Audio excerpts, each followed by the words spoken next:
शब्दों में जो है बयान किए नहीं जा सकते। वो तो खाली अनुभूति होती है, कोई अनुभूति है। व्यावहारिक रूप से जो है सबसे बड़ा अनुभव तो कोरोना काल का है। जब 22 मार्च को भारत बंद का आह्वान किया था मोदी जी ने, उस टाइम पे बच्चा अमेरिका में था और उसका जो है 2 दिन पहले मेरे पास फ़ोन आया। मैं उस टाइम पे शाम को वहीं था, जुमास के लिए वहाँ पे पार्क में गया था। वहीं फ़ोन आया उसका, पापा बोले कंपनी वालों ने टिकट भेज दी है और मेरे को है अभी निकलना है, और बोले भारत बंद रहेगा तो बॉम्बे से मैं यहाँ निवास तक आऊँगा कैसे। अच्छा, उसमें इतना शॉर्ट नोटिस था उसके पास में वहाँ पे कि रात को कंपनी ने कॉल किया तो रात को वो लोग जो है सो गए थे, उनको कुछ पता नहीं चला। सुबह जैसे उठ के उसने मोबाइल खोला तो उसमें 25-30 जो है कॉल पड़े हुए उसके। फिर उसने जब कॉल की बात करी, बोले आपका टिकट भेज दिया है और आपको अभी नीचे लास्ट फ्लाइट है जो वहाँ से, उस फ्लाइट से आपको जो है इंडिया आना है। तो उसमें मेरे को ये बताया, मैं शाम उस टाइम पे आर्ट के अपने उसमें चले गए थे। फिर मैं मिलने लोगों को कहा कि मेरे साहब से भी मिलना है। मैंने अंदर जाके बोला साहब से, साहब ने इमीजिएट बुलाया। मैंने उनको सारी बात बताई कि ऐसा है, उसको इमीजिएट जो वहाँ से आ रहा है वो, और उसको ऐसा हुआ है। और 2 घंटे में पूरा उसको वहाँ से जो है सारा पैकअप करके मकान खाली करके सोसाइटी को मकान भी हैंड ओवर करना है, ये सब करना है। बोले सब हो जाएगा, सामने इतना बोला सब हो जाएगा।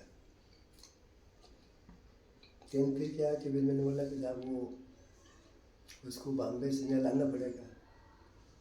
तो मैंने तो प्रयास किया अपनी तरफ से, तो कोई जाने को जो है उस कंडीशन में लॉकडाउन में कोई तैयार है नहीं वहाँ पे। बोले पूरा भारत बंद है और कोई भी नहीं जा रहा है।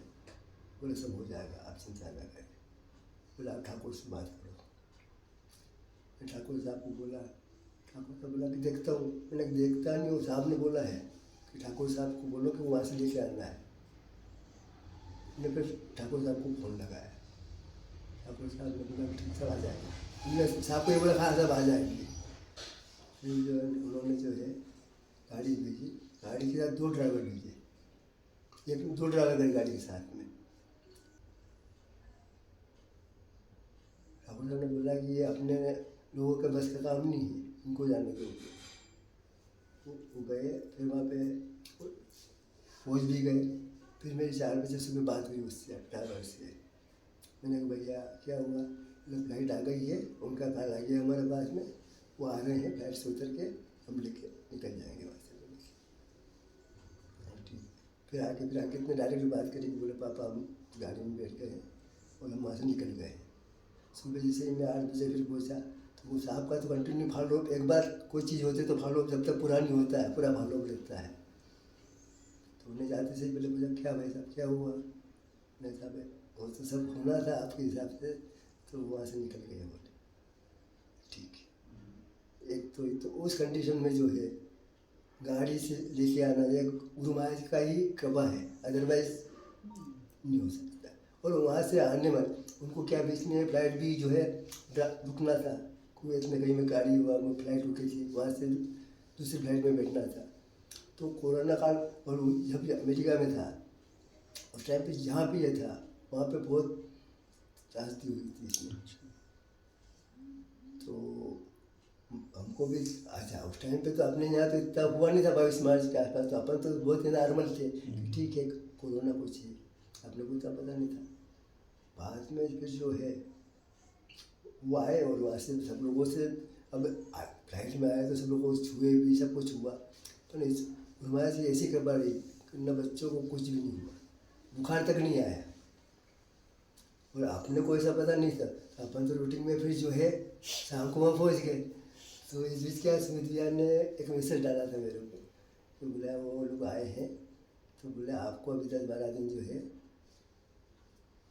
क्वारंटाइन रहना है, यहाँ नहीं आना है। तो अपन मैंने मैसेज पढ़ा भी नहीं, वो इस रूटीन में वहाँ चला गया। तो फिर सुमित भैया ने मेरे को बोला क्या ऐसा ऐसा है। मैंने ठीक, अब अपन को इतना वो था नहीं कि ऐसा भी होता है। बोले पहली बार आपने तो इंडिया में तो पहली बार ही हुआ ना ऐसा, क्वारंटाइन क्या है क्या नहीं है। ठीक है, मैं विजय वापस आ गया वहाँ से। फिर आगे मैंने मैसेज देखा तो उसमें उन्होंने बता रखा है।